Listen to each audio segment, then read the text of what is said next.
내가 그 사람을 대할 때 어떻게 해야 할 것인가, 이것을 결정하지 않습니까? 이런 면에서 여러분이 여러분을 평가한다면 여러분은 어떤 종류의 사람인 것 같고, 또 여러분은 어떤 사람과 사귀기를 힘쓰는 사람인가라고 하는 것을 한번 생각해 볼 필요가 있죠. 제가 예전에요, 우리 아이들을 위해서 기도할 때, 하나님, 제 아이에게 좋은 선생님을 주시고 좋은 선배를 주시고 좋은 친구를 주시고 좋은 후배를 주시옵소서라고 이렇게 기도한 적이 있었어요. 이렇게 기도하다가 우리 아이가 어떻게 해야 좋은 선생님을 만나고, 어떻게 좋은 선배를 만나고, 어떻게 좋은 친구를 만나고, 어떻게 좋은 후배를 만날 수 있을까, 이것을 생각하게 되었어요. 그러던 중에 제가 깨닫는 것이 있어가지고 그때부터 이렇게 기도했습니다. 하나님, 제 아이가 좋은 제자가 되게 해주시고, 제 아이가 좋은 후배가 되게 해주시고, 제 아이가 친구들에게 좋은 친구가 되게 해주시고, 제 아이가 좋은 선배가 되게 해주시옵소서, 이렇게 기도하게 되었습니다. 정말 제 아이가 좋은 제자가 되지 않고 좋은 선생님을 만날 수가 없고요, 좋은 후배가 되지 않고 좋은 선배 만나기 어렵고요, 좋은 친구가 되지 않고 좋은 친구를 만날 수가 없고, 좋은 선배가 되지 않고 좋은 후배를 만날 수 없다라고 하는 것을 깨달았기 때문에 기도를 바꾼 것입니다. 사람은요, 모두가 상대적이기 때문에 내가 어떤 사람이 되어지느냐에 따라서 상대방도 그런 모습을 갖게 되어져 있다라고 하는 것입니다. 내가 상대적으로 좋은 사람이었을 때에 사람은요, 나를 대할 때 좋은 사람으로 나를 대해준다고 하는 것, 이것을 알았기 때문에 그때부터 하나님, 제 아이가 이런 사람이 되게 해 주시옵소서 기도하는 기도 가운데에 오늘에 이르게 되었던 것입니다. 이렇게 우리는 내가 어떤 사람이고 어떤 사람을 만나서 사귀기를 원하느냐, 여기에 따라서 내가 준비되어진 내 모습이 있을 때에 그런 사람을 얻고 만나는 것이지요, 아무리 좋은 사람이라도 내가 그런 부분에서 함께 할 수 있는 것이 갖춰지지 아니했다고 한다면 그 사람이 나를 대하는 것이 어떻게 대할 것이냐, 이것은 불보듯 뻔하잖아요. 그런데 사람만이 그런가 했더니 성경책을 보니까 사람만 그런 것이 아니라 하나님을 가리켜서 하나님을 뭐라고 하느냐, 하나님 인격적인 하나님이래. 그래서 인격하면은 뭐가 갖추어진다고 했죠? 감성이 갖춰야 되고 지성이 갖춰야 되고 의지가 갖춰져야 된다라고 이렇게 이야기했는데, 하나님은 어떠한 감성과 지성과 의지를 가지고 계신가 봤더니, 이야, 하나님은 퍼펙트, 완전한 사랑을 가지고 계시네요. 이게 감성이잖아요. 하나님은 비교할 수 없는 지성을 가지고 계시기에 존재하신 하나님이라고 이렇게 이야기하네요. 하나님은 의지를 가지셨는데 그 의지가 어떤 의지냐라고 할 때 거룩한 의지라고 이렇게 이야기를 하고 있는 것입니다.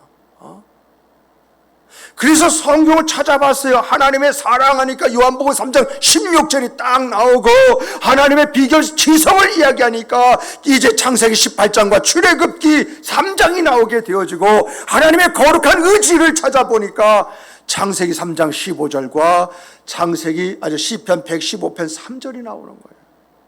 이런 걸 보면서 이야.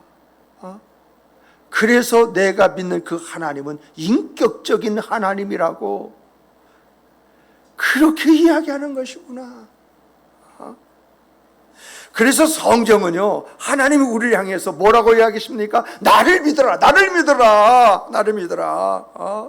속는 셈 치고 내 말대로 한번 해봐라. 너 인생사 그 문제를 내게 가지고 와서 진지하게 한번 내어놓고 강구해봐라.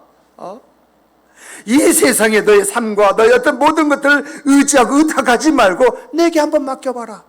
내게 한번 맡겨봐라. 다시 말하면 너와 나와 인격적인 관계를 한번 맺어보자. 내가 어떤 하나님이고 또 너희는 그 하나님 안에서 어떻게 살아야 할지 한번 생각해보는 이런 관계가 되어지는 것, 이게 필요하지 않느냐. 그러면서 성경을 보니까는요, 오늘 우리가 이렇게 하나님께서 부르실 때에 우리가 응답을 하게 되어지면 하나님이 우리에게 주시는 것이 있는데 그것이 뭐냐? 하나님과 나와의 인격적 관계 속에서 내가 가질 그 모습을 갖게 되어지면 하나님이 나에게 경험시켜줄 그 하나님의 세계가 어떤 것이냐라고 할 때 그 첫 번째가 여호와 이레입니다. 여호와 이레. 여호와 이레라고 하는 것은 하나님께서 네가 어떤 믿음을 가지고 나에게 어떻게 반응하냐에 따라서 네가 가지고 있을, 네가 가질 것이 예비되었다. 그래서 예정이라고 말을 합니다. 그러니까 여호와 이레는 뭘 이야기냐? 내가 하나님 앞에 어떤 마음, 어떤 성품, 어떤 뜻을 가지고 그 말씀을 받아서 내가 그 말씀을 믿고 살아가려고 애쓰고 쓰고 하느냐, 여기에 따라서 하나님이 주시는 것이 다 다르다는 겁니다. 참 이런 것을 볼 때는 그래서 하나님은 공평하신 하나님이라고 이렇게 말하는가 보다. 내가 10가지 믿음을 가지고 있으면 하나님께서 10가지의 그 믿음의 보상을 주셔야 마땅하지, 내가 10가지 믿음을 가졌는데 한 가지 주신다면 그것이 어떻게 공평하신 하나님이라고 말할 수가 있는가? 그러면 한 가지 믿은 그 사람하고 10가지 믿은 사람하고 결과가 똑같다 간다면 이것은 공평한 것이 아니죠. 그래서 여호와 이레라라고 할 때 하나님이 준비하셨다, 하나님이 예비하셨다, 이 차원에서만 보지 말고 여호와 이레 앞에 내가 어떤 모습을 갖느냐, 이것이 하나님께서 예비하신 것을 결정하는 나의 삶이다. 이것을 아브라함이 보여주잖아요. 아브라함이 100세 때에 이삭을 얻잖아요. 100세 때 이삭을 얻자 우리 하나님은 시건치 아니하시는 하나님, 말씀하신 건 반드시 이루시는 하나님, 이걸 체험합니다. 그리고 이삭을 바라볼 때마다 그 성장하는 모습을 보면은 진정 하나님의 은혜가 나로가 이 노년에 저 자식으로 해서 웃게 하시는 그 하나님,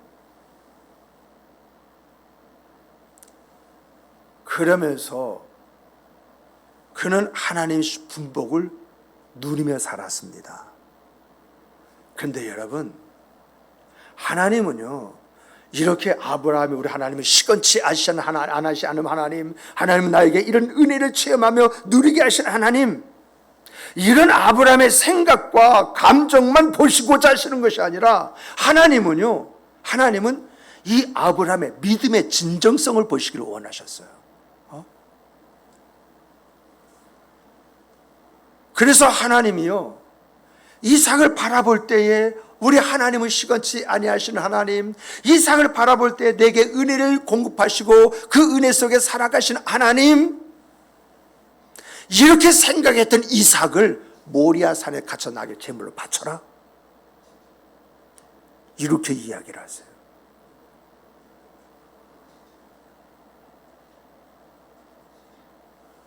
이러한 하나님의 그 말씀을 들을 때에 아무리 믿음의 사람이고 하나님을 철저히 의지하고 신뢰하는 아브라함이라 할지라도 그 안에 고민이 생깁니다.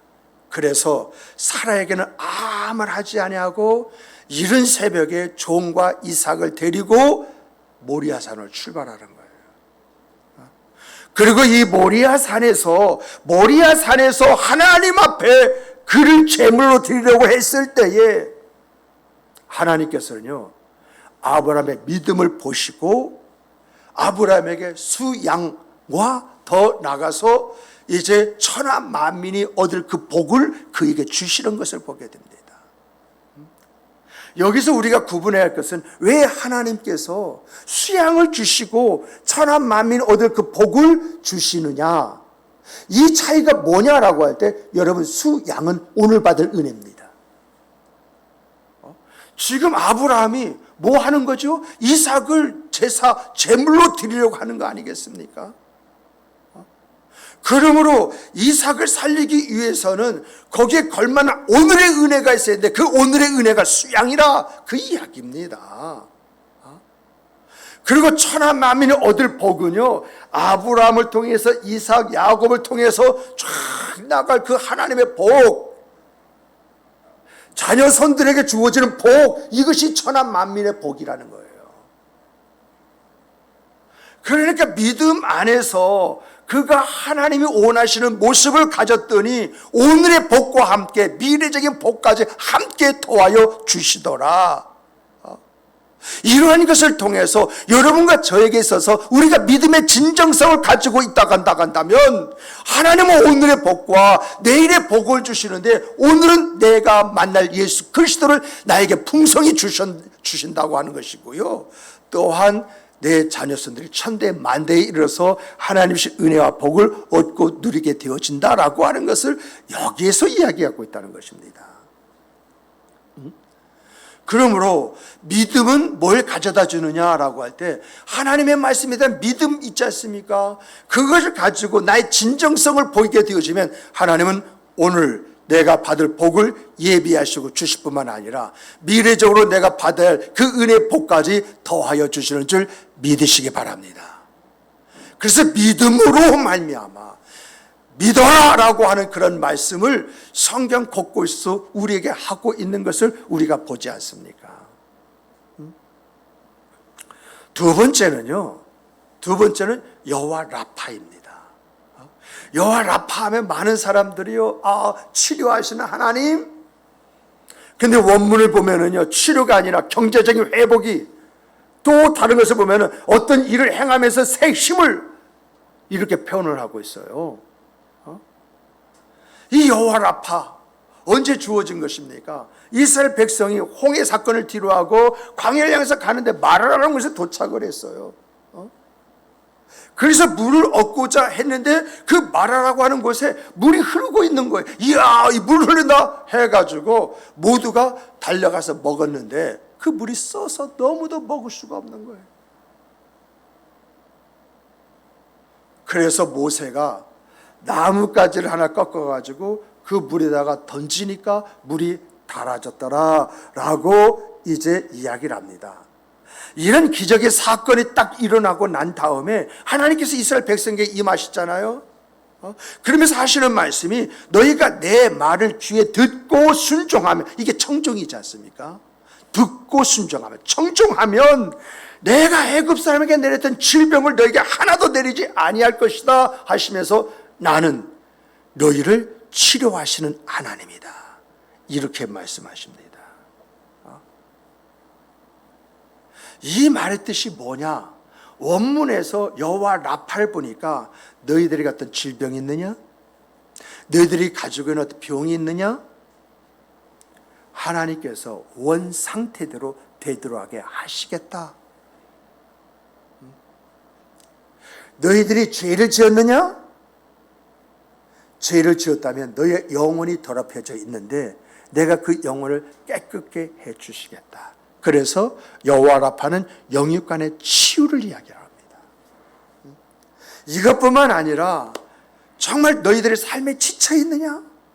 사는 것이 그렇게 힘드냐? 모든 것을 다 놓고 싶으냐? 그럴 때에 내가 너에게 새 힘을 주겠다.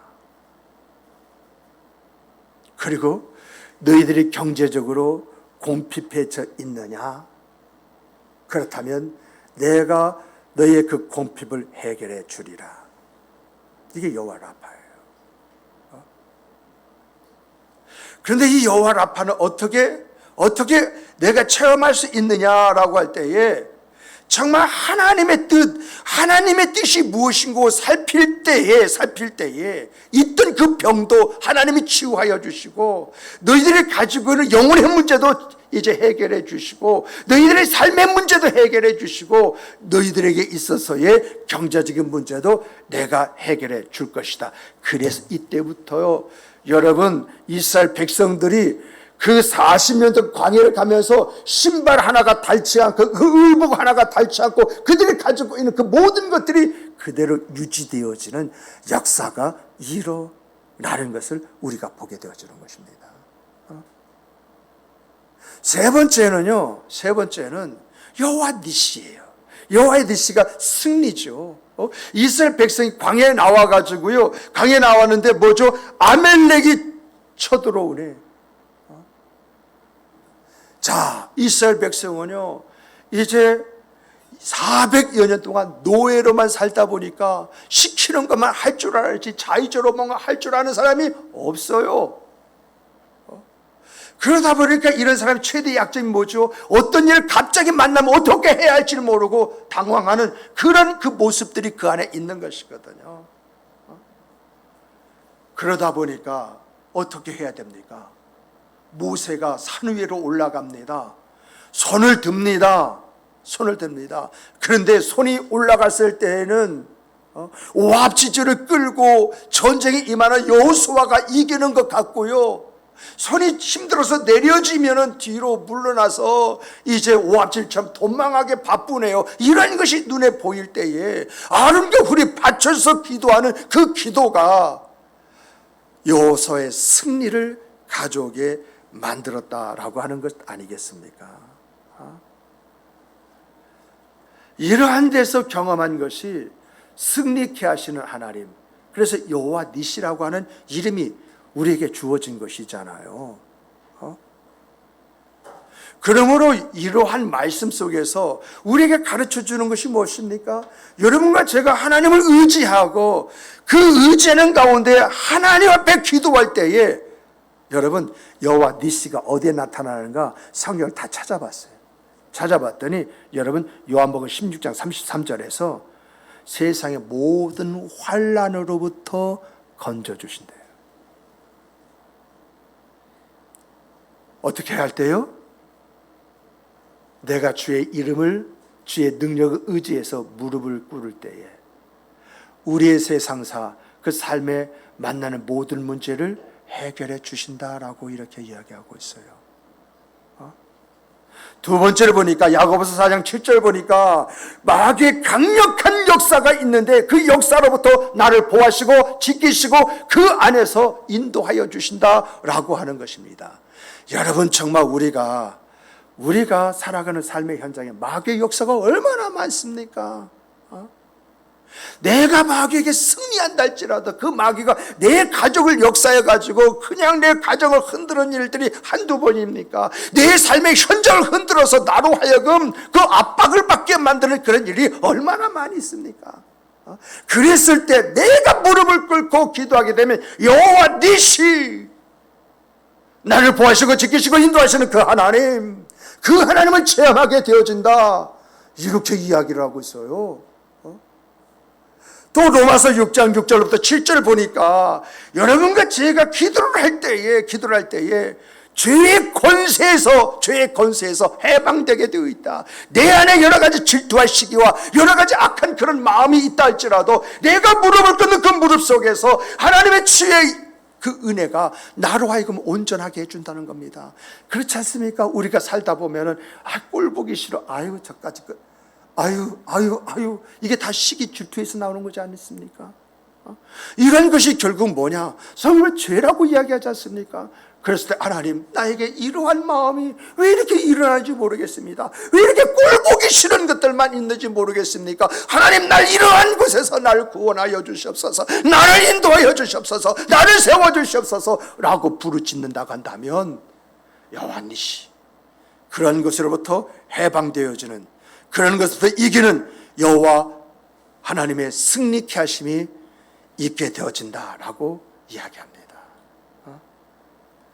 그리고 여러분, 요한복음 16장 22절부터 24절을 보니까 우리가 살아가면서 세상에 다양한 근심거리들이 있지 않습니까? 염려 있지 않습니까? 아픔 있지 않습니까? 고통이라는 거 그런 게 있지 않습니까? 그랬을 때에 그러한 현장 속에서 내가 무릎을 꿇든지 내가 하나님을 바라보면서 나의 문제를 내어놓을 때에 하나님께서 거기에서 나를 건져주신다. 이게 여호와 니시더라. 그러므로 여러분과 내가 내 환경은 왜 이러는 거야? 나의 어떤 현실은 왜 이런 데서 벗어나지 못하는 거야? 내 처지는 어떻게 여기에서 이런 굴레 속에서 살아가게 되어진 거야? 한탄하시기보다도 그 자리가 바로 하나님께서 나를 건지시는 것을 체험한 자리라고 무릎을 꿇고 기도하라는 것이죠. 그랬을 때에 내 안에서 내 삶의 현장 속에서 나의 어떤 그 처지 속에서 일하시고 역사하신 하나님, 그 하나님을 경험하게 되어진다라고 하는 이야기잖아요. 네 번째가 뭐냐라고 할 때 네 번째가 여호와 샬롬이에요. 샬롬. 이 여호와 샬롬은 사사시대 때 기드온을 통해서 만들어진 그런 이름이잖아요. 미디안이요 연합군을 이제 형성을 해가지고 이스라엘에 쳐들어와서 모든 것을 노략질하고 이스라엘 민족을 핍절하게 만들어 버립니다. 이때 하나님께서 이스라엘 백성을 건지시기 위해서 사사 기드온을 세우려고 하시는데 기드온이 자꾸 피하잖아요. 하나님, 난 극히 약하고 나는 작은 자라서 이런 감당할 그런 인물이 되지 못합니다. 또 하나님, 이것이 하나님의 뜻인지 아닌지 내가 어떻게 구분할 수가 있습니까? 이건 또 구분하지 못하는 내가 무슨 일을 저질렀다가 이것이 더욱더 화로 오면 어떻게 됩니까? 되물었던 사람이, 그래서 못한다고 했던 사람이 기드온이잖아요. 그런데 하나님께서 이 기드온에게 확신을 주실 수 있도록 표징들을 이제 그가 말한 대로 베푸시지 않습니까? 여기에 힘을 얻어가지고 군사를 모았는데 그 군사가 32,000명이야. 이 32,000명에서 하나님께서 300명만 빼놓고 다 보내라. 여러분이 기드온의 입장이라면 이 미디안 그 연합군은 수십만 명인데 300명으로 어떻게 한다고요? 여러분, 헌신이라고 하는 것은요, 하나님께서 말씀하시면 그대로 된 줄 믿음 안에서 내가 행동하는 것이 헌신입니다. 그래서 이 기드온이 300명을 빼고 난 나머지를 다 돌려보냅니다. 그리고 조금도 망설임이 없이 하나님 앞에 자기의 모든 것을 들여 헌신을 합니다. 이 헌신이 뭘 가져왔어요? 여호와 샬롬. 그래서요, 고대에서 전쟁할 때 그때처럼 뭐 무전기가 있는 것이 아니고 핸드폰이 있는 거 아니지 않습니까?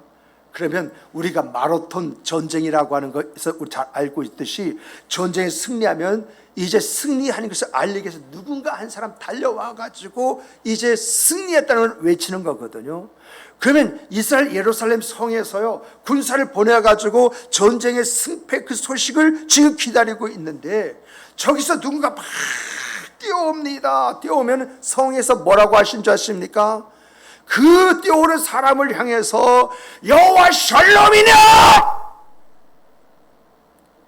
그러면요 달려온 사람이 샬롬입니다. 우와!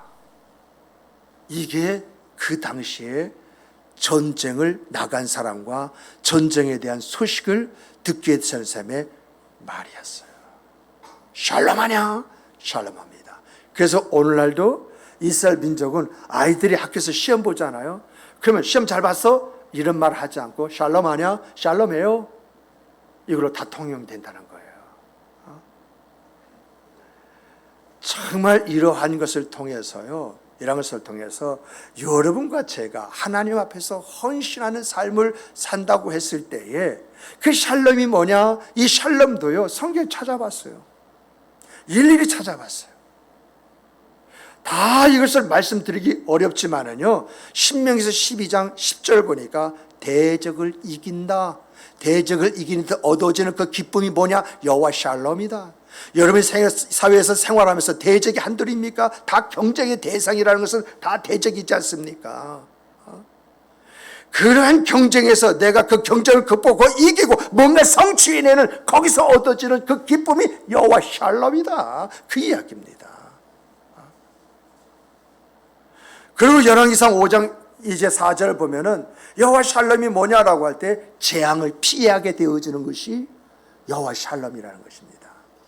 누구나 갑작스럽게 어느 날 재앙이 딱 주어질 때에 재앙을 그 만난 사람들은 그 재앙 때문에 지질멸렬하지만은 재앙을 딱 피했습니다.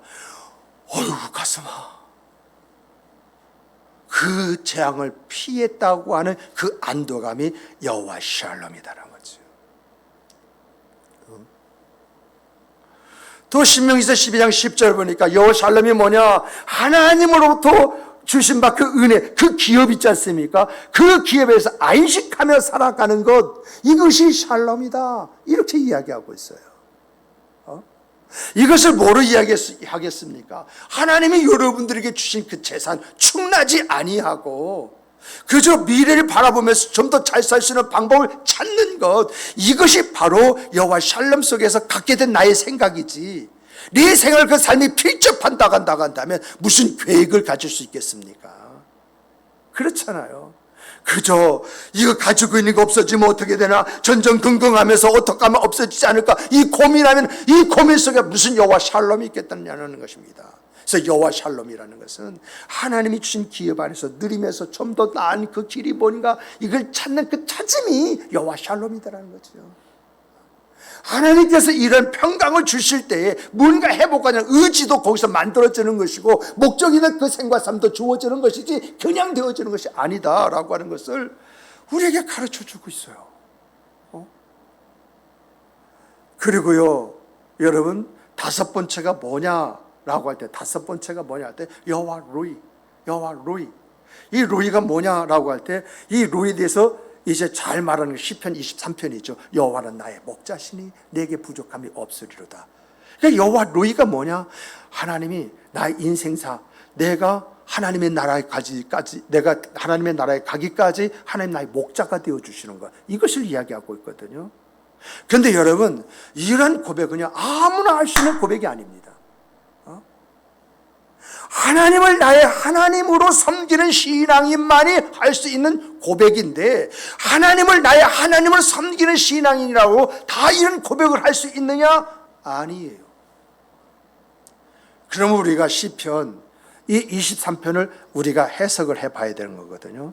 시편 23편은요, 압살롬이 반역을 해가지고 이 다윗이 신발 신을 신도 시간을 얻지 못해서 맨발로 도망쳐서 지금 예루살렘 성벽을 넘어서 광야로 가는 그 길목에 한 언덕에서 잠깐 멈추자 하면서 지은 시가, 제사를 드리면서 지은 시가 이 시편 23편이거든요. 그러면 이 시편 23편은 부지 중에 하나님을 바라보면서 과거부터 지금까지 하나님 나의 어떤 하나님이셨느냐, 이 하나님을 생각하면서 감사를 드리는 감사입니다. 그래서 여러분, 하나님을 나의 하나님으로 섬기는 신앙이다 할지라도 그 사람의 그 생각, 그 삶이 정말 핍절한 그런 어려움 가운데 있을 때에 과거 나와 함께 하신 하나님은 어떤 하나님이시냐, 그 하나님의 은혜를 생각하면서 감사하는 감사, 이게 여호와 로이예요. 그런데 참 신기한 것은요, 이 여호와 로이가, 즉 나의 목자시다고 하는 것이 어떤 의미가 있느냐라고 할 때, 내가 어떻게 해야 할지 나를 일깨워 주시는 지도자라는 의미가 있어요. 첫 번째가. 그러니까 다윗이 얼마나 통찰력이 깊은 사람입니까? 자기가 지금 주어진 이런 그 사실, 이 현실 속에서 내가 무엇을 어떻게 해야 되느냐 할 방법이 없어. 무엇을 어떻게 해야 할지 몰라. 그랬을 때에 자기의 과거로부터 지금까지 살펴보면서 하나님은 나의 목자, 나를 인도해 주시는 분, 다시 말하면 오늘의 이 삶의 현장 속에서 나를 일깨워 주시는 나의 지도자, 그런 의미를 여기서 가지고 있는 거예요. 그리고 두 번째는요, 여호와는 나의 목자라고 할 때에 정치적인 위협과 삶의 위험으로부터 보호하시고 지키시는 구원자라는 의미가 있어요.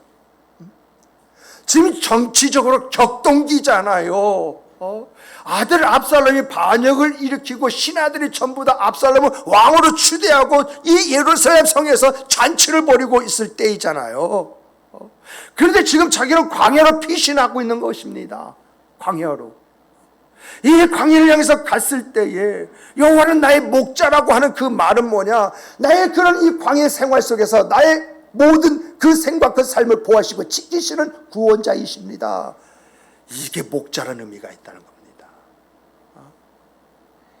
세 번째는 목자라는 것은 회복의 의미죠. 그래서 이제 시편 23편을 보면은 여호와는 나의 목자시니라고 하면서 그가 푸른 초장과 실 많은 물가로 나를 인도하여 주시는도다.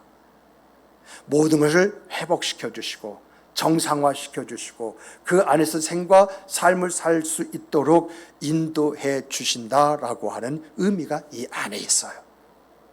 그러니까 여호와는 나의 목자라고 하는 이 말 속에 그분은 내가 가야 할 길을 일깨워주는 지도자, 그는 나의 그 위험으로 건져주실 구원자, 그분은 나에게 있어서 그 모든 것을 정상 회복시켜 주실 인도자, 이 세 가지 의미가 여호와 목자 속에 있다는 것입니다.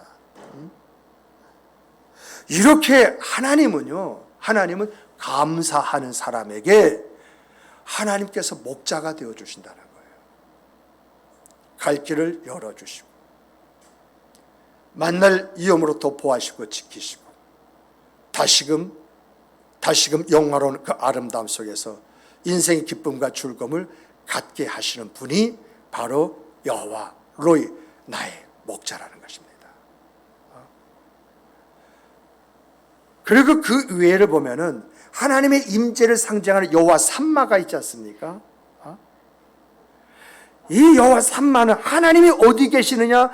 그곳에 내가 있을 때에 내 생의 그 삶이 하나님으로 말미암아 아름다워진다라고 하는 것이 여호와 삼마지 않습니까? 그래서 구약시대 이스라엘 백성은 하나님이 계신 곳이 어디죠? 예루살렘 성전이잖아요. 그곳에서 하나님의 임재를 경험하고 어떻게 살아야지 그 삶을 결정하지 않습니까? 오늘날에는 어디입니까? 어디가 하나님의 임재가 있는 곳입니까? 여러분과 저는 그리스도 안에 있습니다. 그리스도 안에. 이 그리스도 안에서 어디까지 이어집니까? 천성을 향하여 가는 성도다라는 그 찬송이 있는 것처럼 장차는 하나님의 나라예요. 하나님의 임재가 어디에 있느냐? 하나님의 임재는 그리스도 안에 있고요. 하나님의 임재는 우리를 위해서 예비된 그 나라에 있어요. 그러므로 하나님의 임재 속에 살아간다라고 할 때에 그 사람의 생과 그 삶이 어떠하겠느냐라고 하는 것들을 성경에서 다양하게 이야기해 주고 있는 것을 우리가 보지 않습니까? 이런 내용을 정리하면은 우리가 아브라함이 경험한 여호와 이레, 이스라엘이 광야에서 경험한 여호와 라파, 모세와 이스라엘 백성이 경험한 여호와 니시, 기드온이 경험한 여호와 샬롬, 다윗이 이제 경험한 여호와 로이, 믿는 사람이 경험해야 할 여호와 삼마, 이러한 것들은 신앙생활하는 여러분과 제가 원하는 거잖아요. 경험하기 원하는 거잖아요. 받기를 원하는 거잖아요. 그 안에서 살아가기를 원하는 것이잖아요. 성경은요, 이런 것을 이야기하면서 너희들의 삶에 이것이 너희 열매가 되어야 된다. 열매가 되어야 된다. 그 이야기를 하고 있다는 거예요. 그런데 이러한 것이 내 인생의 삶의 열매, 내가 원한다고, 내가 그걸 바란다고 가질 수 있는 것이냐? 가질 수 있는 것이냐? 우리가 이러한 것들을 얻고 누린다고, 누리기를 원한다고 한다면 내가 어떻게 해야 할 것이냐? 내가 어떻게 할 것이냐? 여러분, 우리가 여기서 생각해야 할 것은요, 이러한 하나님의 역사가 언제, 어디에서 일어났느냐? 어떻게 하니까 이제 일어났느냐? 어떻게 하니까 여호와 이레, 여호와 라파, 여호와 니시, 여호와 샬롬, 여호와 로이, 여호와 삼마가 주어졌더냐? 이러한 것들이요, 여러분 순차적으로 지금 주어진 거예요. 여러분 어느 날 불쑥 이게 나타난 것이 아니라 아브라함 때에 이스라엘 백성이 이제 출애굽을 해가지고 홍해를 건너고 난 다음에 이스라엘 백성이 전쟁을 했을 때에 또 이제 사사로가 되어가지고 이제 이 가나안 땅에서 살 때에 이스라엘 백성 즉 다윗이 왕이 되었을 때에 이게 순차적으로 우리에게 주어진 것이거든요. 이것을 간단하게 정리하면요, 아브라함의 믿음이 뭘 가져왔어요? 자, 여러분이 말해 보세요. 아브라함의 믿음이 뭘 가져왔다고요? 뭘 가져왔어요? 따라서 해봅시다. 여호와 이레. 자, 이스라엘 민족의 순종이 뭘 가져왔어요? 여호와 라파. 모세의 기도가 뭘 가지고 왔어요? 뭘 가지고 왔어요? 따라서 해보십시다. 여호와 니시. 기드온의 헌신이 뭘 가지고 왔어요? 따라서 해보십시다. 여호와 샬롬. 다윗의 감사가 뭘 가지고 왔어요? 따라서 해보십시다. 여호와 로이. 믿음의 사람이 가진 그 하나님에 대한 임재의 소망이 뭘 가져왔느냐? 여호와 삼마를 가지고 왔다는 것입니다. 이것은요, 여러분, 구약시대 때에 주어진 하나님의 은혜와 은총, 이스라엘 백성에게만 주어진 하나님의 은혜와 은총이 아니라 오늘도 우리에게 주어지는 하나님의 은혜와 은총이라는 것입니다. 이렇게 말씀하신 것은 내가 어떤 모습을 갖느냐, 이 모습 속에 하나님께서 예정해 두신 것이다. 예정의 강약은 내가 어떤 모습을 갖느냐, 이 강약이 결국 강약을 만드는 것이지만은 정말 여러분, 여러분과 제가요, 하나님의 예정 속에서 감추어진 은혜, 그 은혜를 얻기를 원하십니까? 그러면요, 하나님께서 그 은혜를 주실 줄 믿으시기 바랍니다. 믿음이요, 믿음. 영육간에 여러분이 치료를 받고 경제적인 회복과 함께 새 힘을 얻는 그런 생과 그 삶을 살기를 원합니까? 여러분, 하나님의 뜻 앞에 여러분 자신을 내려놓고 말씀에 순종해 보십시오. 여러분들의 일의 성취와 그 안에서 얻어지는 인생의 기쁨을 갖기를 원하십니까? 그러면요, 시간을 정해놓고 한번 기도해 보십시오. 범사에 여러분이 하나님의 은혜 속에서 평강의 아름다운 생과 그 삶을 살기를 원하십니까? 그렇다면 여러분 자신을 하나님 앞에 좀 드려보십시오. 하나님의 여러분의 인생사, 그 인생사 길라잡이가 되기를 원하십니까? 그러면 여러분 감사 좀 하면서 살아보십시오. 날마다 하나님께서 나를 발견하고 내 안에 하나님이 계신 것을 경험하며 살아가기 원하십니까? 그렇다면 하나님의 임재를 좀 사모하시면서 사십시오.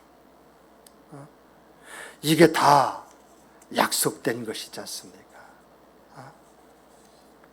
근데 여러분, 이것이 하나님께서 우리에게 가르쳐 주는 말씀이고 믿음의 사람들이 경험하는 경험들인데, 많은 분들이 자기의 어떤 현실에 비추어서 하나님의 예정 속에는 은혜를 왜곡하거나 폄하해요. 아이, 그런다고 그렇게 되겠어? 그러다 망하면 누가 책임질 건데? 정말 이러한 것들이 우리가 소망 가운데에 가질 그 믿음인데 우리는 많은 부분 의심하지 않아요. 의심.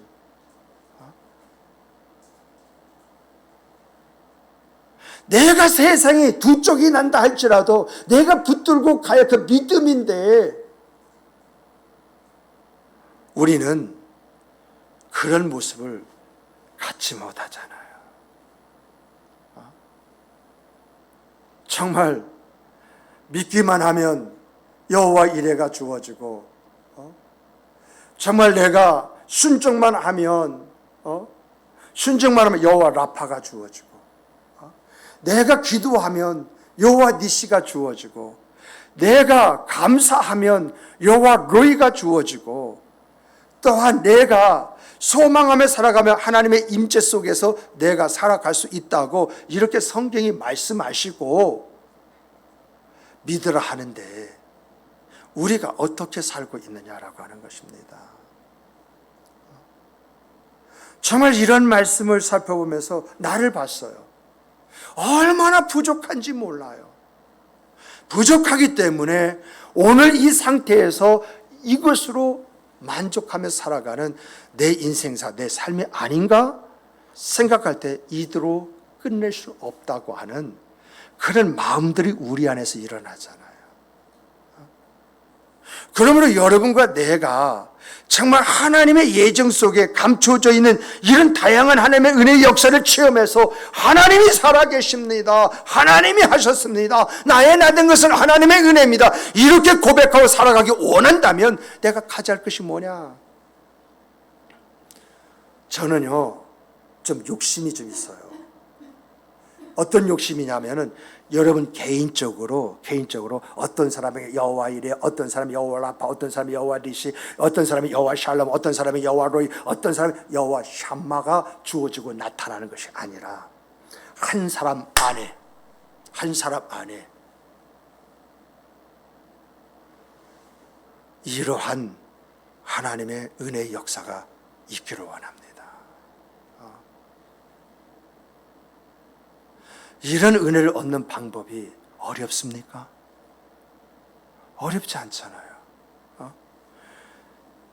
여러분과 제 안에 믿음이 있다면, 여러분과 제가 하나님 앞에 순종한다면, 여러분과 제가 기도한다면, 여러분과 제가 헌신한다면, 여러분과 제가 감사하며 산다면, 여러분과 제 안에 소망이 있다고 한다면